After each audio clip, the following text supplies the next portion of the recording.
നാരായണം നമസ്കൃത്യ നരം ചൈവ നരോത്തമം ദേവീം സരസ്വതീം വ്യാസം തതോ ജയമുദീരയേ.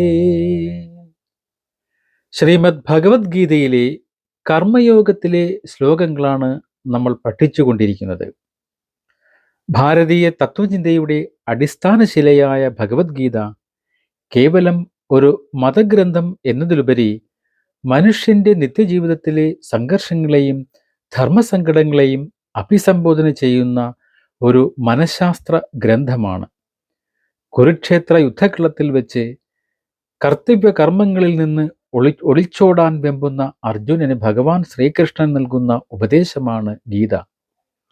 ഇതിൽ 3-ാം അധ്യായമായ കർമ്മയോഗം കർമ്മത്തിൻ്റെ ശാസ്ത്രീയവും ആത്മീയവുമായ തലങ്ങളെ വിശകലനം ചെയ്യുന്നു. ജീവിതയാത്രയിൽ പകച്ചു നിൽക്കുന്നവർക്ക് വഴികാട്ടിയായി മാറുന്ന ഗീത കർമ്മം എന്നത് ഒഴിവാക്കേണ്ട ഒന്നല്ല, മറിച്ച് ശരിയായ രീതിയിൽ അനുഷ്ഠിക്കേണ്ട ഒരു യജ്ഞമാണെന്ന് പഠിപ്പിക്കുന്നു. ഈ അധ്യായത്തിലെ 12-ാമത്തെ ശ്ലോകമാണ് നമ്മൾ ഇന്ന് പഠിക്കുന്നത്. വളരെ സങ്കീർണമായ ഒരു പ്രപഞ്ച സത്യത്തെ വെളിപ്പെടുത്തുകയാണ് ഈ ശ്ലോകത്തിലൂടെ. മനുഷ്യനും പ്രകൃതിയും ഈശ്വര ഭക്തികളും തമ്മിലുള്ള പരസ്പര സഹകരണത്തിൻ്റെ അനിവാര്യതയാണ് ഇവിടെ ചർച്ച ചെയ്യുന്നത്. നമ്മൾ അനുഭവിക്കുന്ന ഓരോ സൗകര്യവും പ്രകൃതിയുടെ ദാനമാണെന്നും അതിനു പകരമായി നാം നൽകേണ്ട കടമകൾ നിർവഹിച്ചില്ലെങ്കിൽ നാം കള്ളന്മാർ ആണെന്നും ഭഗവാൻ വളരെ ഗൗരവത്തോടെ ഓർമ്മിപ്പിക്കുന്നു. ഭഗവത്ഗീതയിലെ ഓരോ ശ്ലോകവും മന്ത്രതുല്യമാണ്. സംസ്കൃത ഭാഷയുടെ ഗരിമയും അർത്ഥവ്യാപ്തിയും മനസ്സിലാക്കുമ്പോഴാണ് ശ്രീകൃഷ്ണന്റെ ഉപദേശത്തിൻ്റെ പൂർണ്ണത ലഭിക്കുന്നത്. നമുക്ക് ശ്ലോകത്തിലേക്ക് കിടക്കാം. ഞാൻ ശ്ലോകം ഒന്ന് ചൊല്ലാം. ഇഷ്ടാൻ ഭോഗാൻ ഹി വോ ദേവാ ദാസ്യന്തി യജ്ഞഭാവിതാഃ തൈർദത്താന അപ്രദായൈഭോ യോ ഭുങ്ക്തേ സ്തേന ഏവ സഹ. ഇഷ്ടാൻ ഭോഗാൻ ഹി വോ ദേവാ ദാസ്യന്തി യജ്ഞഭാവിതാഃ തൈർദത്താന അപ്രദായൈഭോ യോ ഭുങ്ക്തേ സ്തേന ഏവ സഹ. ഈ ശ്ലോകത്തിൻ്റെ പദാനുപദ അർത്ഥം നമുക്കൊന്ന് നോക്കാം. ഇഷ്ടാൻ എന്നാൽ അതിൻ്റെ അർത്ഥം ആഗ്രഹിച്ച എന്നാണ്. ഭോഗാൻ, ഭോഗാൻ എന്നാൽ ജീവിതാവശ്യങ്ങൾ. ഹി എന്നാൽ തീർച്ചയായും. വഹ നിങ്ങൾക്ക്. ദേവാഹ സ്വർഗീയ ദേവന്മാർ. ദാസ്യന്തേ നൽകും. യജ്ഞഭാവിതാഹ ത്യാഗത്താൽ തൃപ്തിപ്പെട്ടു. തൈഹി അവരാൽ. ദത്താൻ അനുഭവിച്ച കാര്യങ്ങൾ. അപ്രദായ യാഗമില്ലാതെ. ഏഭ്യഃ ഏവർക്കും. യഹ ആർ. ഭുങ്ക്തേ ആസ്വദിക്കുന്നു. സ്തേനഃ കള്ളന്മാർ. ഏവ തീർച്ചയായും. സഹ അവർ. ഈ ശ്ലോകത്തിൻ്റെ അന്വയാർത്ഥം നമ്മളൊന്ന് ശ്രദ്ധിക്കുമ്പോഴാണ് ഈ ശ്ലോകത്തിൻ്റെ പൂർണ്ണമായ അർത്ഥഗ്രഹണത്തിലേക്ക് നമുക്ക് ചൊല്ലാൻ കഴിയുന്നത്. ഈ ശ്ലോകത്തിൻ്റെ അന്വയാർത്ഥം ഇപ്രകാരമാണ്. യജ്ഞഭാവിതാഹ, അതായത് യജ്ഞം കൊണ്ട് പ്രീതരായവർ, തൃപ്തിപ്പെട്ടവർ. മനുഷ്യർ ചെയ്യുന്ന സൽക്കർമ്മങ്ങളും യജ്ഞങ്ങളും വഴി പ്രകൃതിശക്തികൾ, അതായത് ദേവന്മാർ തൃപ്തിപ്പെടുന്നു. ഇത് പരസ്പരമുള്ള ഭോഷണത്തെ സൂചിപ്പിക്കുന്നു. ദേവാഹ ദേവന്മാർ, പ്രകൃതിശക്തികൾ. മഴ, വെയിൽ, കാറ്റ് തുടങ്ങിയ പ്രകൃതി പ്രതിഭാസങ്ങളെ നിയന്ത്രിക്കുന്ന ശക്തികൾ ഇവിടെ ദേവന്മാർ എന്നത് പ്രപഞ്ചത്തിൻ്റെ ഒരു അഡ്മിനിസ്ട്രേറ്റർമാരായും നമുക്ക് കണക്കാക്കാം.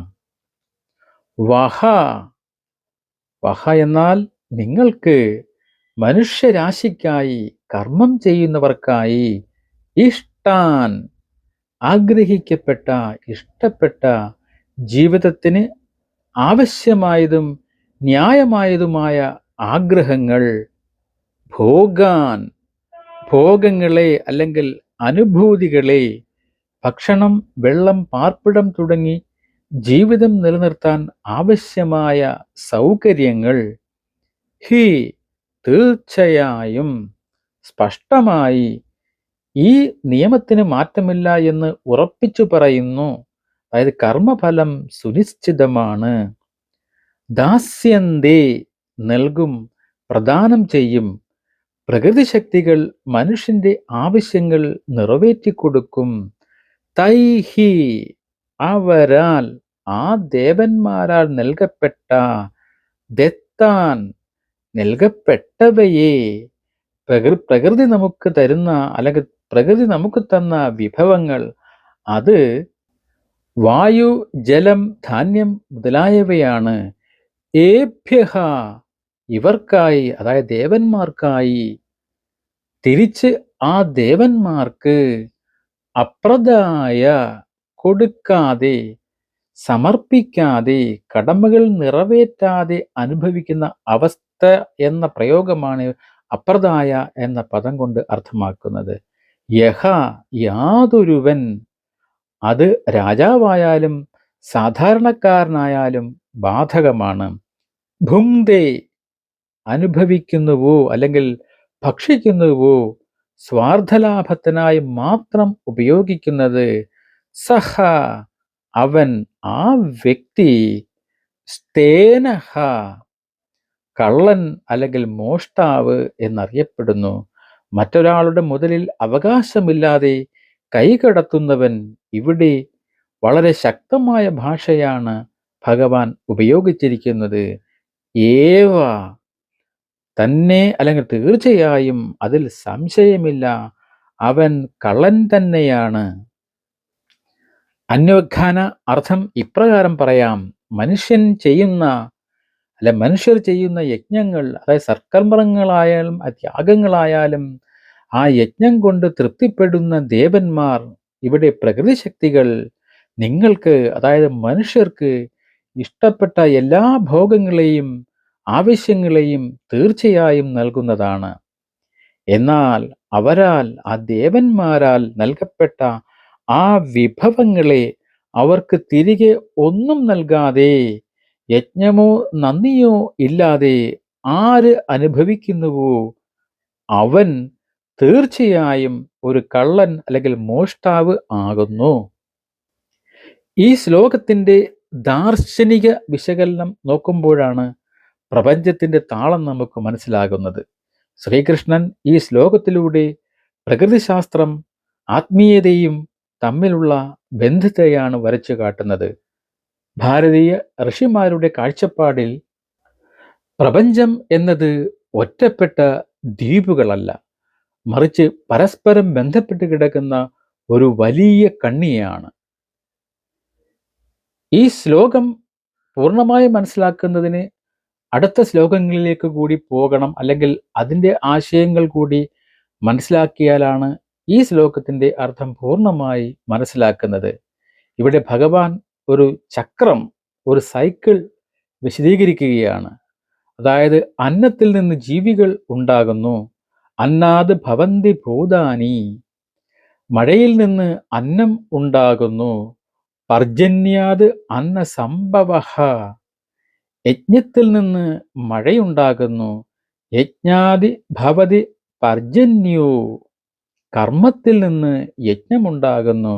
യജ്ഞാഹ കർമ്മ സമുദ്ഭവഃ, ഇതൊരു ഇക്കോളജിക്കൽ സൈക്കിളാണ്. മനുഷ്യൻ പ്രകൃതിക്ക് അനുകൂലമായ കർമ്മങ്ങൾ, അതായത് മരം നടുക, ജലം സംരക്ഷിക്കുക, അന്തരീക്ഷം മലിനമാകാതിരിക്കുക എന്നിവ ചെയ്യുമ്പോൾ അത് യജ്ഞമായി മാറുന്നു. ഈ യജ്ഞം പ്രകൃതി ശക്തികളെ അല്ലെങ്കിൽ ദേവന്മാരെ തൃപ്തിപ്പെടുത്തുന്നു. തൃപ്തിപ്പെട്ട പ്രകൃതി കൃത്യസമയത്ത് മഴയും വെയിലും നൽകുന്നു. ഇതിലൂടെ കൃഷി നടക്കുന്നു, അന്നം ലഭിക്കുന്നു, ജീവൻ നിലനിൽക്കുന്നു. ദേവന്മാർ എന്നത് ഇന്ദ്രനോ വരുണനോ മാത്രമല്ല.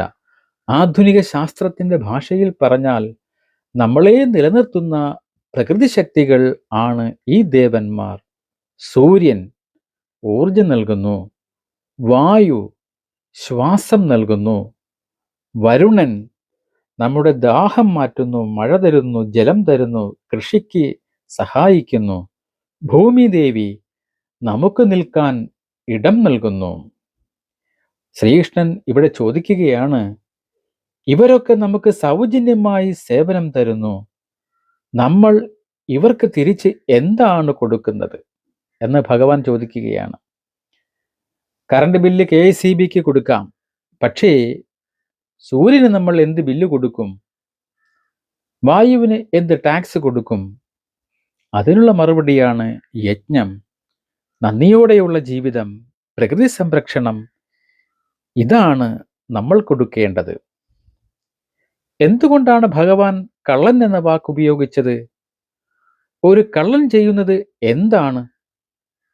അവകാശമില്ലാത്ത സാധനം ഉടമസ്ഥന്റെ അനുവാദമില്ലാതെ എടുക്കുന്നു. നമ്മുടെ ശരീരം, നമ്മൾ കുടിക്കുന്ന വെള്ളം, ശ്വസിക്കുന്ന വായു, ഇതൊന്നും നമ്മൾ ഉണ്ടാക്കിയതല്ല.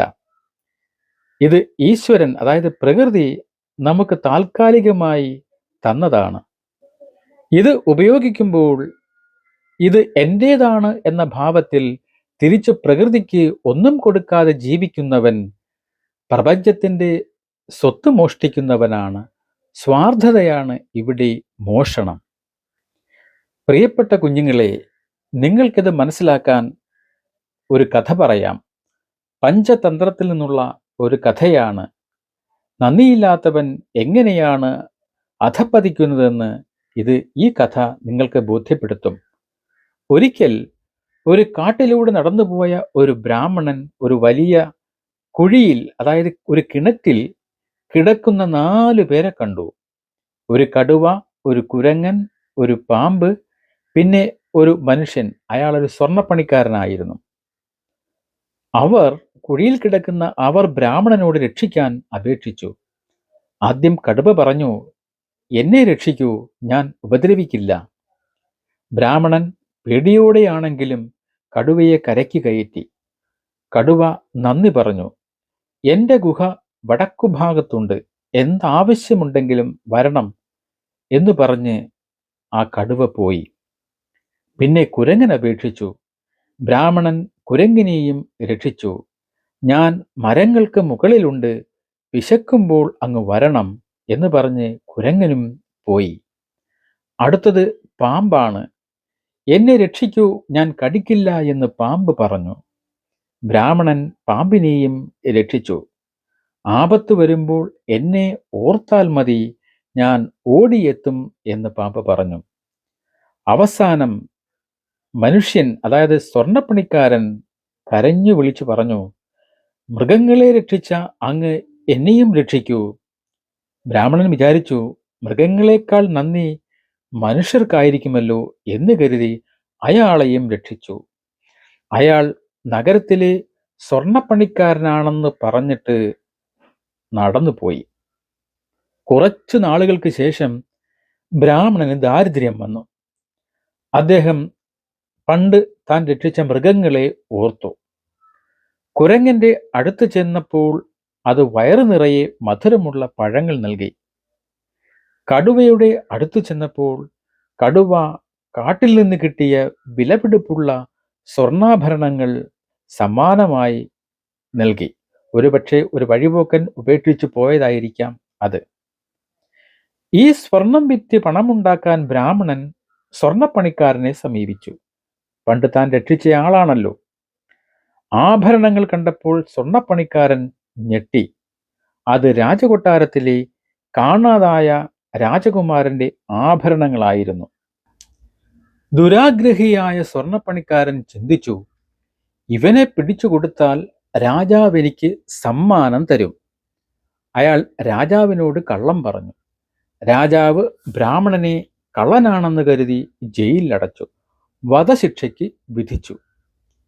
ജയിലിൽ വെച്ച് ബ്രാഹ്മണൻ പാമ്പിനെ ഓർത്തു.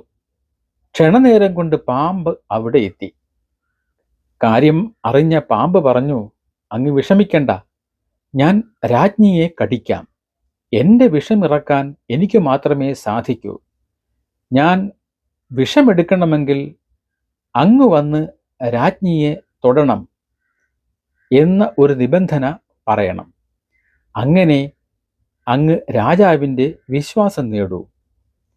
എല്ലാ പദ്ധതിയും പറഞ്ഞതുപോലെ നടന്നു. ബ്രാഹ്മണൻ രാജ്ഞിയെ രക്ഷിച്ചു.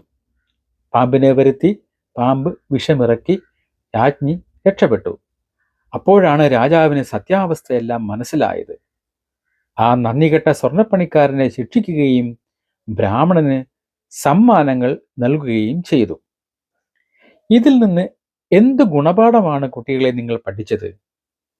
ഈ കഥയിലെ സ്വർണ്ണപ്പണിക്കാരനെ പോലെയാണ് ഗീതയിലെ കള്ളൻ.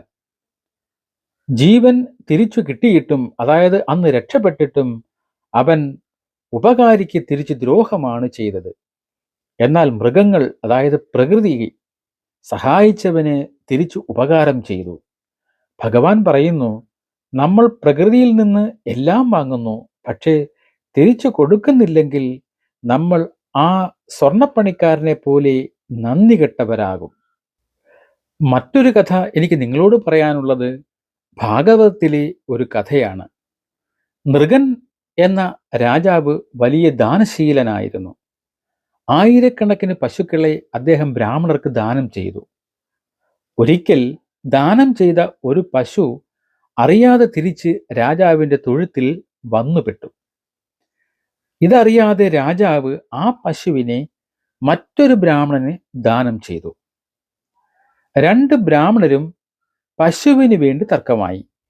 രാജാവ് അതിന് പകരമായി ലക്ഷക്കണക്കിന് പശുക്കളെ തരാമെന്ന് പറഞ്ഞിട്ടും അവർ സമ്മതിച്ചില്ല. അറിയാതെയാണെങ്കിലും കൊടുത്തത് തിരിച്ചെടുത്ത, അല്ലെങ്കിൽ മറ്റൊരാളുടെ സ്വത്ത് എടുത്ത പാപം രാജാവിന് ഉണ്ടായി. കാലങ്ങൾ കഴിഞ്ഞു രാജാവ് മരണപ്പെട്ടു. മരണശേഷം രാജാവ് ഒരു വലിയ ഓന്തിൻ്റെ രൂപത്തിൽ ഒരു കിണറ്റിൽ കിടക്കേണ്ടി വന്നു. വർഷങ്ങൾക്ക് ശേഷം ശ്രീകൃഷ്ണൻ കുട്ടികളുമായി കളിക്കുമ്പോൾ ഈ ഓന്തിനെ കാണുകയും അതിനെ സ്പർശിച്ച് അതിന് മോക്ഷം നൽകുകയും ചെയ്തു. ഈ കഥയിലെ ഗുണപാഠം എന്താണ്? അറിയാതെ മറ്റൊരാളുടെ സ്വത്ത് എടുത്താൽ പോലും കർമ്മഫലം അനുഭവിക്കേണ്ടി വരും. പ്രകൃതിയുടെ സ്വത്ത്, അതായത് വെള്ളം, വായു നമ്മൾ അമിതമായി ചൂഷണം ചെയ്ത് നശിപ്പിച്ചാൽ മൃഗരാജാവിനെ പോലെ നമ്മളും ദുരിതത്തിലാകും. ഒരിക്കൽ ഒരു രാജാവ് തൻ്റെ കൊട്ടാരം പണിയാൻ കാട്ടിലെ ഏറ്റവും വലിയ മരം വെട്ടാൻ തീരുമാനിച്ചു. ആ മരത്തിൽ ഒരു വനദേവത ഉണ്ടായിരുന്നു. ദേവത രാജാവിനോട് അപേക്ഷിച്ചു, എന്നെ വെട്ടരുത്, ഞാൻ ആയിരക്കണക്കിന് കിളികൾക്കും മൃഗങ്ങൾക്കും തണൽ നൽകുന്നു. രാജാവ് സമ്മതിച്ചില്ല. രാജാവല്ലേ തീരുമാനിച്ചത്. അപ്പോൾ ദേവത പറഞ്ഞു, എങ്കിൽ എന്നെ ഒറ്റയടിക്ക് വെട്ടരുത്, ഓരോ കഷണമായി വെട്ടുക. കാരണം ഞാൻ ഒറ്റയടിക്ക് വീണാൽ എൻ്റെ ഭാരം കൊണ്ട് ചുറ്റുമുള്ള ചെറിയ മരങ്ങളും നശിച്ചു പോകും. ദേവതയുടെ ഈ ത്യാഗമനോഭാവം കണ്ടപ്പോൾ രാജാവിൻ്റെ കണ്ണു തുറന്നു. അദ്ദേഹത്തിന് തൻ്റെ തെറ്റ് ബോധ്യമായി, തൻ്റെ അത്യാർത്തി ബോധ്യമായി. താൻ സ്വന്തം സുഖത്തിന് വേണ്ടി പ്രകൃതിയെ നശിപ്പിക്കുന്നത് എത്ര വലിയ ക്രൂരതയാണെന്ന് രാജാവ് മനസ്സിലാക്കി. രാജാവ് ആ മരം മുറിക്കുന്നതിൽ നിന്നും പിന്മാറി. ഇതിൻ്റെ ഗുണപാഠമെന്ന് പറയുന്നത്, നമ്മൾ നമ്മുടെ സുഖം മാത്രം നോക്കിയാൽ പോരാ, ചുറ്റുമുള്ളവരുടെയും പ്രകൃതിയുടെയും കാര്യം നോക്കണം. അതാണ് യഥാർത്ഥ യജ്ഞം. ജീവിതയാത്രയിൽ പകച്ചു നിൽക്കുന്നവർക്ക് ഭഗവത്ഗീത നൽകുന്ന മറുപടി ലളിതമാണ്: സ്വാർത്ഥത വെടിയുക, കർമ്മം ചെയ്യുക. ഇഷ്ടാൻ ഭോഗാൻ ഹി വോ ദേവാ ദാസ്യന്തേ യജ്ഞായ यज्ञभाविताः तैर्दत्तानप्रदायै भो यो भुङ्क्तेस्तेन एव सः